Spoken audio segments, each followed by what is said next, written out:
Do you know what song is going through my head right now? I'm not sure. Mama, I love you.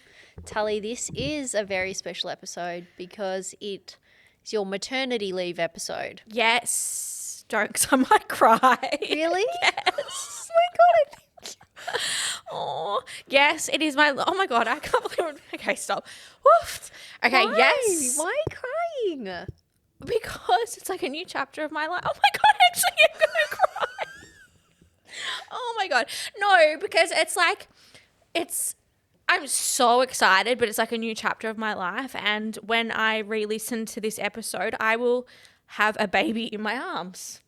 That's weird. I'm going to cry. Oh my God, I didn't think I was going to get emotional. Fuck. I keep trying to picture that moment when I first meet her, and I don't know how I I don't know either. I don't know what she's going to look like. It's the weirdest thing, and I'm so excited. I'm like a little bit terrified. talk to us because like I still have this to go through in my life. Why are you terrified? I'm not terrified of the actual like birth. Like I'm not scared of the hospital. I'm not scared of that. I'm just so terrified that I'm going to have to look after a human for the rest of my life. But it's not like I'm not like it's a funny terrified. It's like I literally am responsible for a human for the rest of my life. Because I know how much I rely on my parents and how my parents always say, like, every single day we worry about you two girls, even though we're in our 30s. I'm going to be like that for the rest of my life. That's terrifying. I had a coffee with a friend this morning and she said having young kids was so easy. She's got a 12-year-old boy and she's like, it's just getting harder. Yeah. And I feel like, yeah, and that's to me, that is like a little bit scary and terrifying. But it's also so exciting. Like I even had my niece over this morning because they go to a kinder on a Wednesday and she didn't feel very well. So my sister had to make the decision. One had to go to kinder. They're twins. One had to go to kinder and one had to stay. My sister had an appointment to go to. And I was like looking at her and I'm like, fuck, I love you so much. Like I've never loved anyone that much in my whole entire life. And you'll understand you've got nieces and nephews. And then I'm like, fuck, in like 2.5 weeks time, I'm going to love someone 10 times that. And it's going to be like someone that I created. I was like, life is so weird. Like I always imagine myself being a mum and having kids, but it's like real. Like it's happening in like less than like 2 weeks. It's weird. You're prepared though. I'm fully prepared, but I think it's one of those things that growing up or, you know, whenever or when you're in your 20s, 30s, whatever, you always want to have kids and know, but it might not happen. And I'm like, fuck, like it's actually happening. Like it's weird. It's just kind of hit me that I'm like, whoa, I'm having a kid. That if you look at it with that attitude, then aren't you thinking, fuck, how lucky am I? Oh, absolutely. I'm like every day I'm like pinch myself. And I say to Damien all the time, I'm like, we are so lucky. Like so lucky. It's a surreal feeling. I can't even explain it. It's weird. So that is happening. And like I said, I'm not nervous about birth. Although having said that, we had the discussion. So I'm booked in already for a cesarean. I know what day I'm going in. It's all locked in. But I was thinking about it a week ago, and I know we discussed this yesterday or the day before. The other day, Me and you? I think we did, yeah. Oh my God, see, I'm losing my breath already. No, I was thinking about it the other day. I went to bed and I'm like, oh my God, the night before, because I'm going in the morning, so I have to get up. I have to be at the hospital at 7 and I'm going into theatre at 9. The night before this is all happening, I generally don't think I'm going to be able to sleep. And what did I say to you? I hope she comes early. And I am such a control freak. I've planned my whole life around her coming on this day. And I know things can change, but kind of now I'm like, can you please just come early? Like, even if it's a couple of days, a day early. Like, I kind of am hoping she does. I hope so for your sake too, because you're quite an anxious person.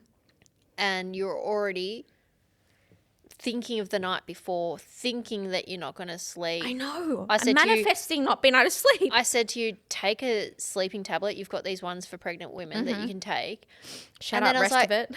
And then I was like, oh no, I actually hope you're lying in bed and your waters break. I genuinely, for your own sake and your own sanity, Yeah. I hope your waters break. I hope so too. Like, Oh my God, you need to put towels down everywhere. yeah, I know. No, but I'm seriously. being serious. I know. If you, Can your waters break if you haven't been having contractions? yes, Oh. 100%. But I remember when my sister was having her baby, she had, if your waters break in your car's fucked. Yeah, I've heard that. But then I've had friends that their waters break and they were like, it wasn't bad. In their car?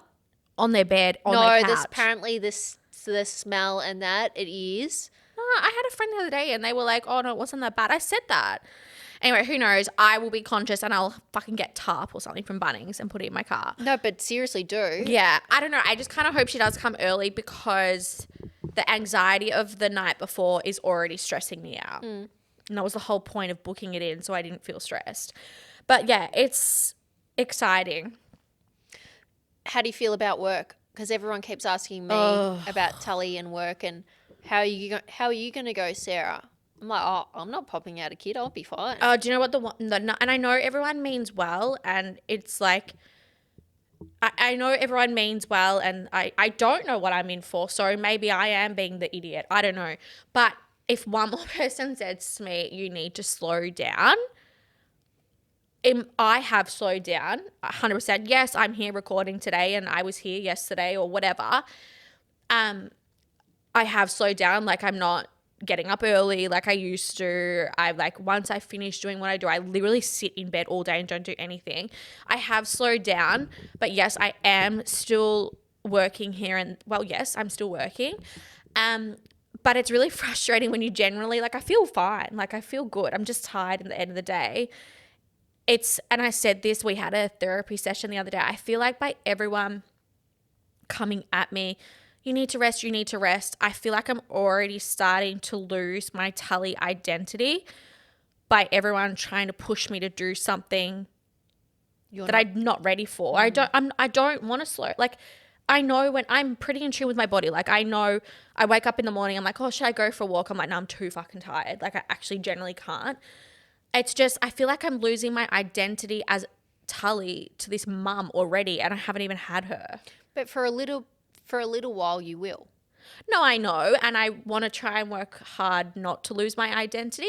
And I suppose the first couple, again, I haven't had a kid, I don't know, and maybe a mum's listening to this and laughing. Like, I don't know, but I don't want to lose my identity, and maybe the first couple of months I will. But I really want to be conscious of it because I already know it's making me feel a certain way now, and I don't want to feel like that. So you're resisting having a break? Yep. Maybe. But I generally feel fine. Like, we're recording today and then we've got a big day in a couple of days, like after the Easter long weekend, that I have to be here, and then I'm kind of done. Clocking off. Just working from home. What I need to do, what needs to get done, I'll do for that first, whatever. But like I've said to Sarah, I'm like, I'm not fucking going to a country where there's no Wi-Fi. Like, I'm still here. So you can still message me and ask me questions. Yeah, but that's the thing. And that's what I want people to hear is, and I don't want you to feel like you need to be on comms. And I told you this. Yeah. I want you to soak up every little minute of you and this little one. You're like, what am I going to do? I said, I don't care, Tal. I don't care if you stare at her all day. I don't want you sitting there thinking, I have to check my emails. Yeah, no, I'm not going to be like checking my emails like every fucking minute of the day. No way.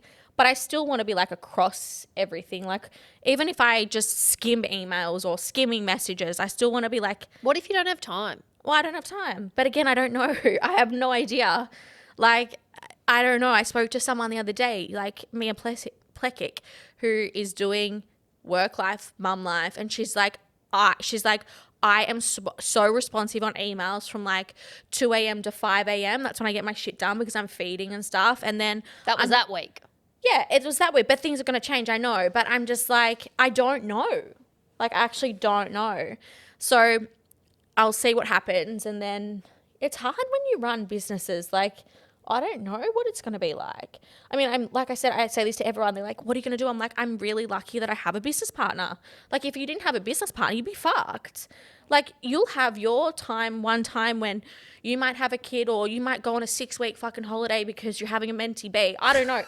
I don't know. But you'll have your time when I'll have to step up. Like, I think that's a beauty of having a business partner in a way. Yep.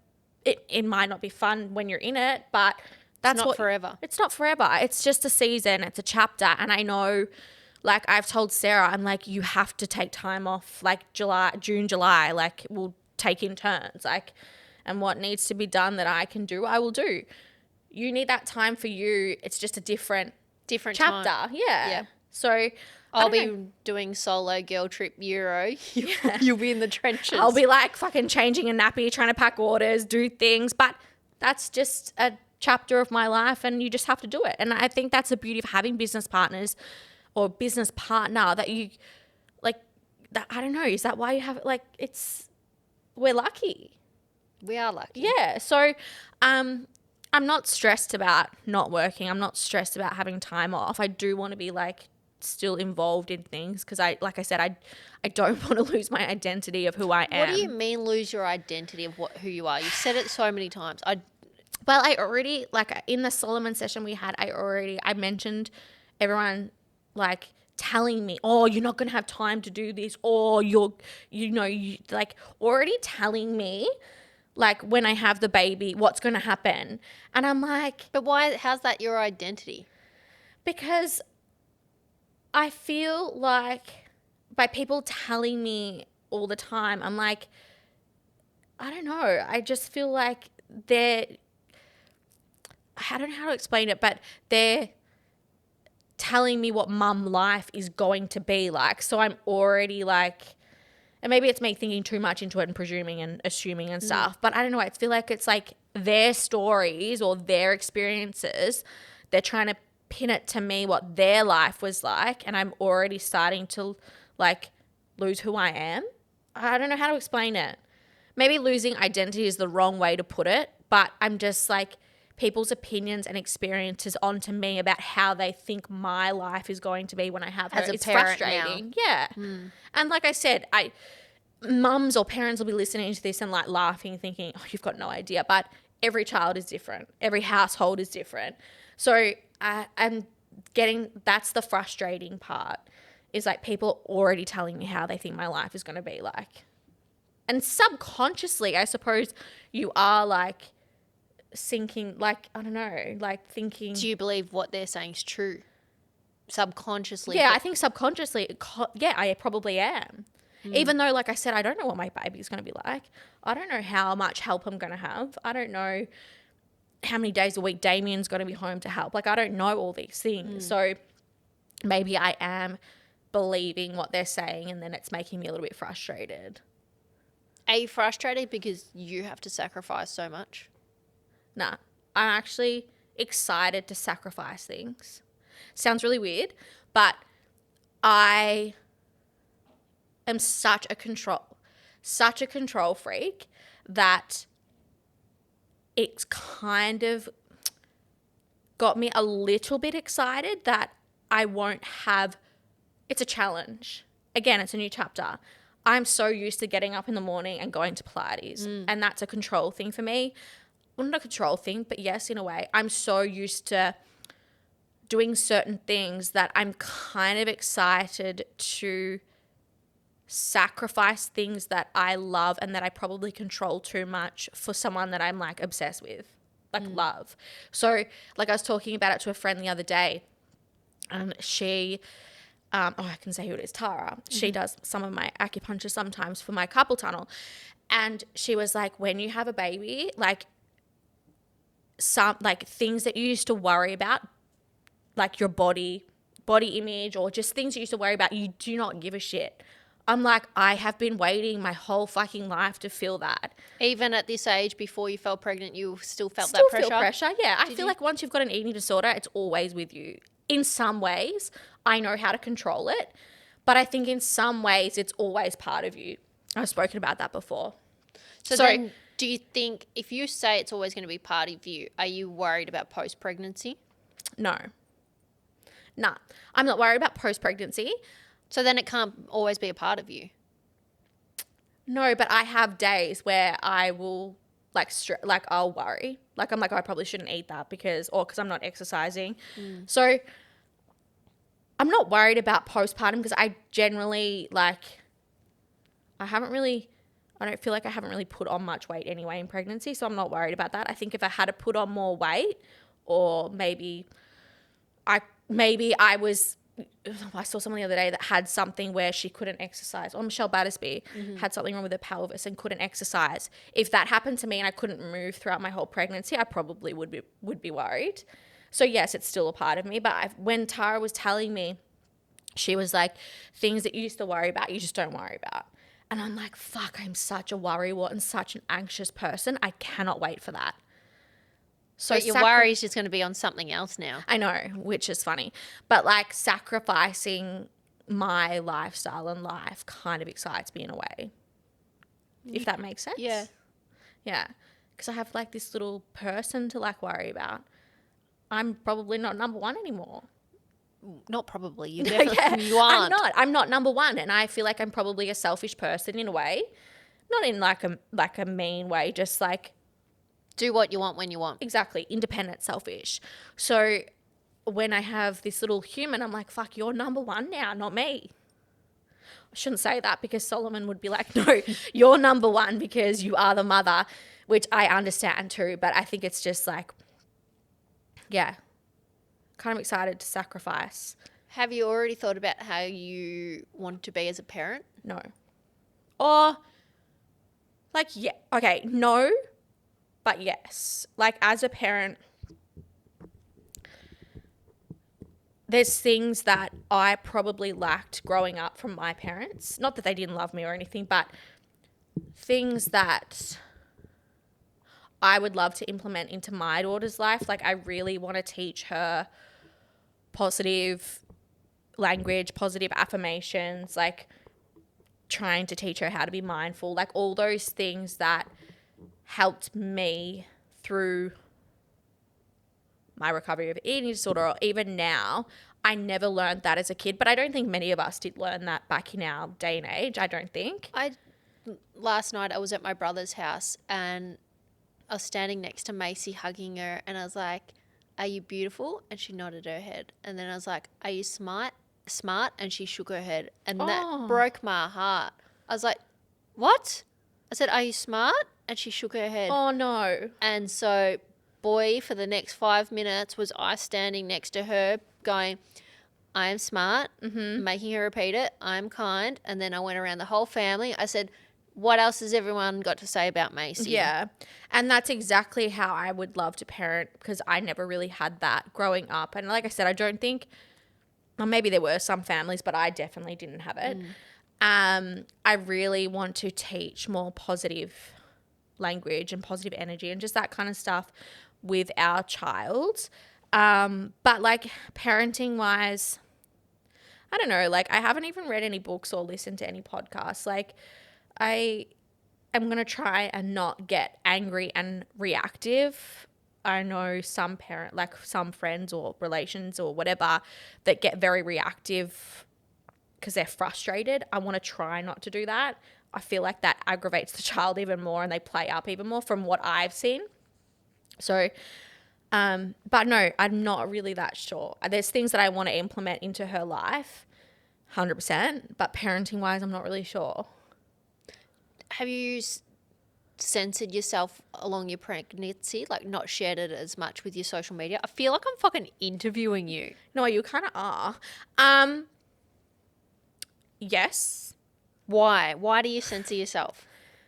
Because some people at the start, I had some people, again, opinions, just silly things like I'd go get my nails done and someone would message me and say that I'm poisoning my baby already and she's not even alive. Like I would get messages like that and it's just people's opinions or they're triggered or I don't know, maybe they can't. I don't know why they're being like that. Obviously they are triggered. But I was getting messages like that or like, you know, just silly things that I was like, oh, not that that's silly, because I think that's bullying. You shouldn't write that to someone on Instagram. You shouldn't say that in general. Like, if you think it, then maybe just walk off. Don't, because what if generally something happened in like a month's time and then I'm like, oh, maybe, I don't know. It's just not nice. So yes, I did, because I didn't like people's opinions, and people can be funny on Instagram. Like, they actually can, because they're talking from their experience. Even being around you when people ask you, how are you giving birth? What are you doing? Like, making assumptions about post-birth. And I'm like, fuck, that's a lot of pressure. Yeah, and I think it's really interesting. Like, there is a lot of pressure, like how you're giving birth. The one other thing is like fucking breastfeeding and bottle feeding. Like, there's so many. There's judgment. Yeah. And I have, like, even I remember I said to someone, oh, no, I think I'm going to bottle feed. And they're like, oh, why would you do that? You're already poisoning your child. And I'm like, fuck's sake. I was I was formula fed. I'm fine. Like, don't you just want your child to be able to eat or drink whatever they actually can? Like, some kids or some females don't produce milk and they can't feed their kids. Like, I just want to make sure my child is healthy. So, like, I've had a few people say that. Again, I don't know what I'm doing. I'm just going to wing it. If it happens, happens. If it doesn't, it doesn't. There's going to be formula there. I will try. But yeah, people are really funny. Like, it's some people also who haven't had kids are very opinionative. And I'm like, it's kind of a bit unfair, isn't it? I hope that's not me. No. But I think if you haven't had kids, like, I mean, even if you have had kids, like, keep your opinions to yourself. It's not like... People love throwing around opinions. Yeah, they actually do. And it's not just when you're pregnant, it's just in general. Do you feel like she just kicked. Oh. Do you feel that you lived your pre-motherhood life well? Yeah. I've had a good life. I'm glad I waited now until I had a kid. 100%. Is that what your question is? Yes. Yeah, I am. I always wanted kids young, but now that I'm 35 and I'm pregnant, I'm like, I had a really good life. Like, we have had, like, I think about some of the stuff that, like, Sarah and I have done. I say we have had a good life because I've probably spent the majority of the last 10 years with you. Probably. I know I have. But, like, we have had a really fucking good life. Like, sometimes I think of, like, some of the stuff we've done or where we've been or who we've met, and I'm like, fuck. We've lived a crazy life. Yeah, like, we've met some really, really cool people. Like, far out. We went to Coachella and somehow got artist passes and we're, like, backstage with, like, Gigi Hadid and, like, Kendall Jenner, like, in Post Malone's fucking trailer. Like, I don't know. We've had a really, really fun, good life, and I don't think I missed out on anything. If you had a kid now, do you think you've missed out on things? I think... Nah, I haven't missed out. Like, at the moment, I would just...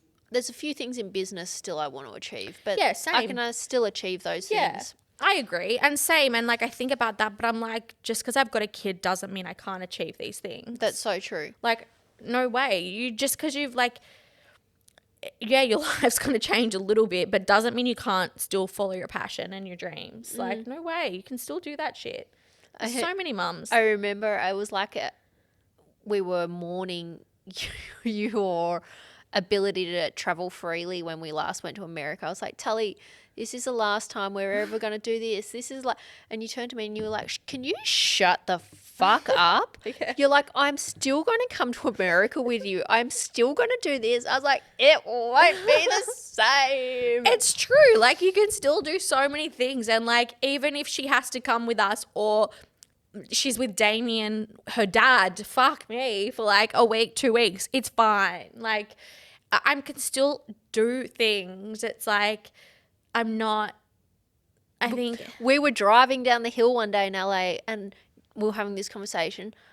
I was like, yeah, but this is the last time we're going to be driving down this hill not having to worry if she's got her lunch packed or if Damien's got this in her backpack for school. I was like, it is change. Yeah. I mean, in that way, yes, it's change, but it's still, you can still do life. Yeah. It's just those little worries. I already worry about that shit now, just with like my sister's girls or like silly shit. But yeah, it will be different.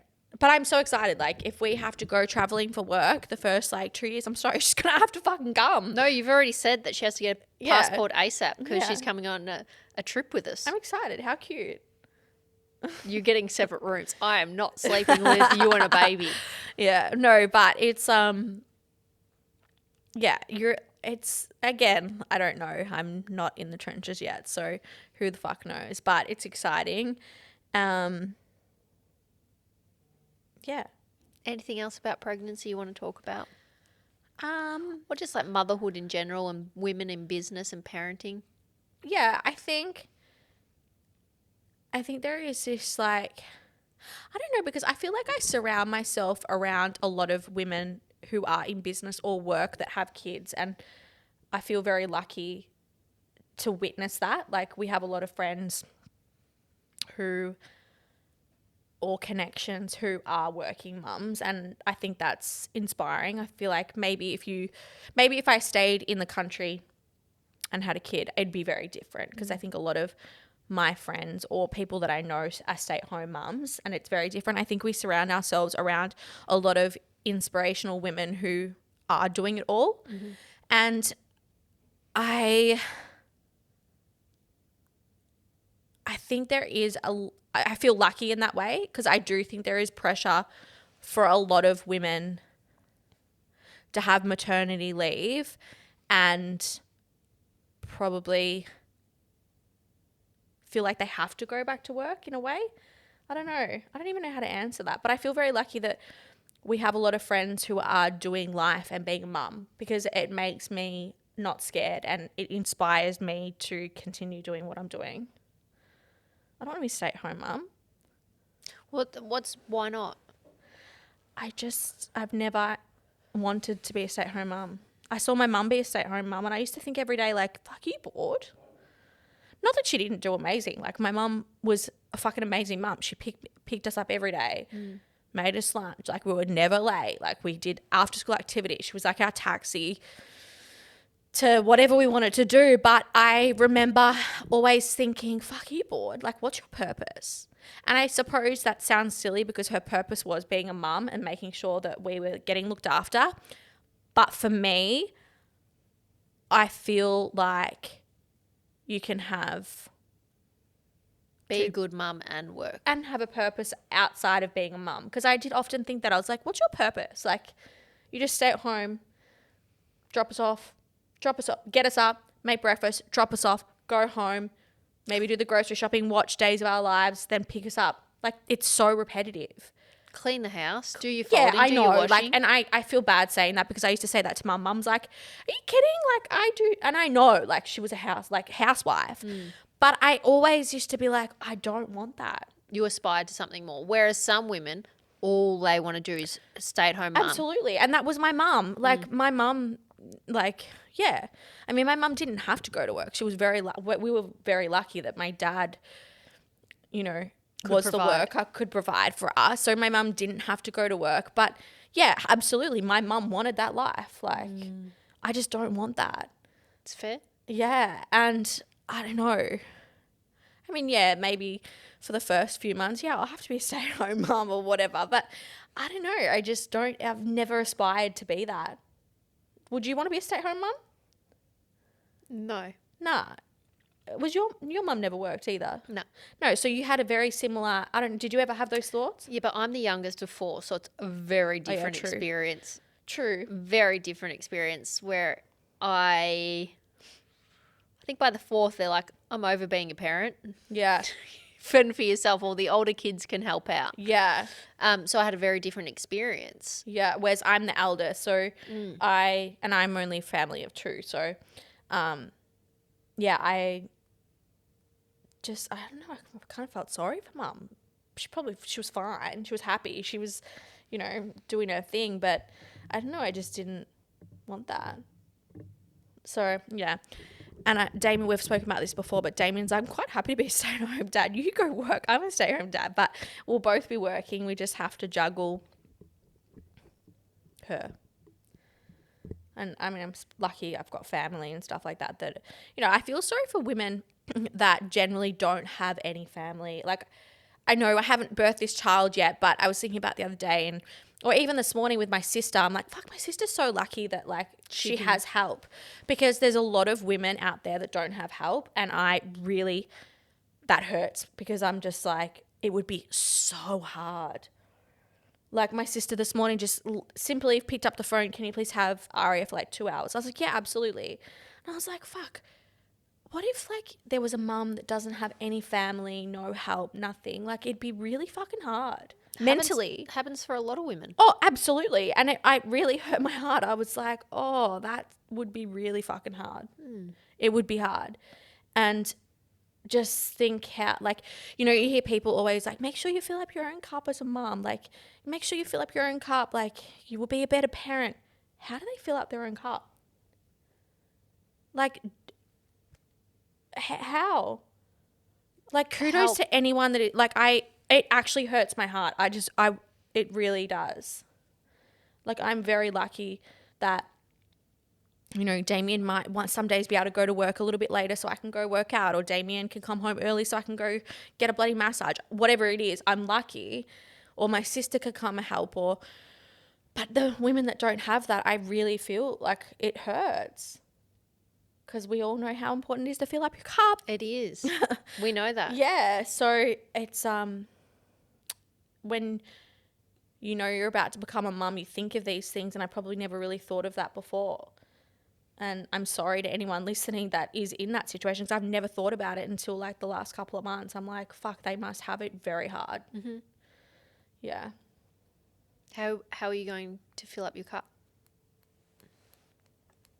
Imagine you're in the middle of the night. She's not sleeping. She's just shut through her clothes. You've had 1 hour sleep. She's not taking the bottle or the boob. How do you think in that situation? How do you... I know naturally for me, and I said before, I don't want to be that frustrated person. I'll probably get a little bit frustrated. Sorry for the hiccups. If I was in that situation, if Damien was home, I know that he would probably step in and help, because that was one reason why we were going to bottle feed, because he wants to be able to help. And I respect that. I was like, I think as dads, I don't know how dads feel, but I could see in a way that maybe they might feel a little detached from their child, just because the mum does carry the child, feeds the child. So I know one of Damien's points was, and again, I don't know if I'm bottle feeding, I'm going to wait, but one of his arguments was he would like to help. If she's breastfed, he can't. So I know he would step in a situation like that to try and help. But if he wasn't there, I don't know how I'd fill up my cup. I don't think you can. Do you think you can? I don't know if you can. That's why I'm saying. It's when you have to ask for help. In the middle of the night? Oh, in the middle of the night. In the middle of the night, I don't generally think as a parent, if you were a mum and you had no other, I don't think you can. During the day, yes. I don't know how. I think you have to zoom out in that exact moment, be like, is getting frustrated going to help this situation? Yeah, probably not. I think try and stay calm. I don't know. I'd probably put on like some calm meditation on Spotify and try and like calm her down that would calm me down. But I don't know. Like I said, if Damien was there, I think he would definitely step in. But if you were there by yourself, I'm not sure. It would be very hard. It's so hard. Tell me when it's happening. Yeah, well, you'll probably find out, because I'll probably like have a mentee bee. Yeah, mentee bee. But yeah, it's all exciting, and we already have the name locked in, which is cute. How hard did you have to fight for the name? A little bit hard. When you guys, wait, when's this coming out? No, I won't say it. Yeah. No. So I have the name. I had to fight a little bit hard. It's one of those unusual names that you will either love or hate it, but then you'll just know her as that. So I'm like, whatever. I was never going to have a Jess, an Emily, a Kate. When Mum found out the name, she was like, I love it. Tal wasn't going to have a normal name. No, and that's what my mum said. My mum was like, you were never going to have a normal name. And I was like, I know. So I had to fight a little bit hard. I had two names. One was Lux, Lux, which I love. But Damien... Oh, that's a good one. Do give us names that you were going to use. Oh, yeah, I did a TikTok on that actually. But Lux I was going to do, but Damien hated it. I was like, okay, well, the other one is this. So it has to be that. He was like, no. And then one day he was like, you know what? Oh, and we had to compromise a little bit. And he's like, you know what? I just know her as that now. So that's her name. And I'm like, okay, great. Because you start calling her, like you guys all call her name. So when you start calling, he's like, oh yeah, it's fine now. That's just what she is. But some of the names I will tell you because I did a TikTok. I'll let you know if I would call my kid this. Okay. Baby girl names I love but won't be using. I didn't put Lux on there because if I don't know, maybe one day if I do have another girl or whatever, I would still like to call her Lux. So I didn't do it. So Gigi, Lenny, Lennie though. Lenny. Oh, it's just gone. It's unusual. Yeah. Sorry.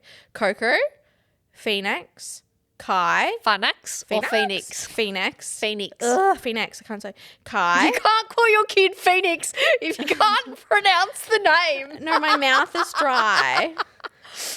My mouth is dry. Phoenix. My mouth is dry. Kai, Dallas. K-Y? No, Kai. Dallas or Ryder. For girls. Yeah. I like boy names for girls as well because I'm pretty sure Ryder is a boy's name. Yeah. But I really like boy names for girls. So they were the other names. How do you say Phoenix? No, don't because my mouth is dry. And it's funny because they are some of them. Damien's like, no, the two American like NFL or sporty teams. And I was like, oh yeah, true. Phoenix and Dallas. You're right. But I kind of like Dallas too. But he was like, nah. Dallas kind of reminds me of a stripper. I know, but it's cute. I like Dallas. It sounds like a showgirl. Yeah, but I'm not going to have a fucking Jess, Sarah, Kate. Oh, yeah, but Auntie Rara will not like, oh, Jesus. Yep. You might call your next kid Dallas. Who knows? Maybe. So I can't say anything. Maybe. Who knows? Yeah. Well, it's been a pleasure working with you. Ciao. Well, you'll still hear me because we've literally bulk recorded every episode for like the next 8 episodes, except for one, which Sarah's doing by herself in a couple of weeks. But you'll still hear me, and then I will come back fresh, and we will record at the end of May. You know what? You might not. Maybe not, but at the end of May, we will be releasing a birth and like how my life is going update, and then we'll have a season break for 2 weeks in June. You might be like Sarah. Fuck that. Want to be a stay-at-home mum. Peace out. I doubt it, but okay. Could happen. Highly doubt it. Why? Maybe. I'll be bored fucking out of my brains. No way. Nah. You will not be bored. I won't be bored, but like I can still bring her to the studio. There is a room out there that is kind of soundproof.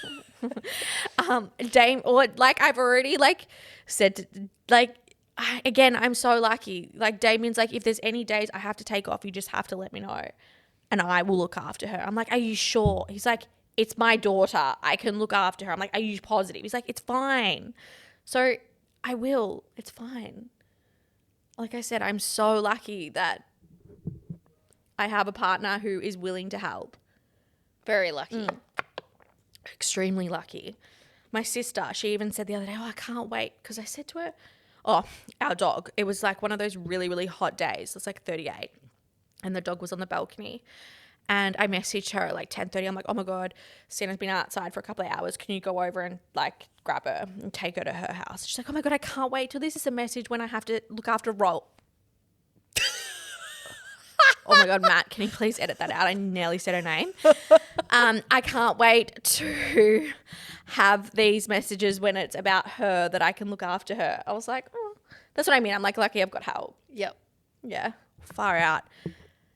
I literally nearly said her full name. Oh, well. That's okay. Fuck, I've done that plenty of times. Yeah.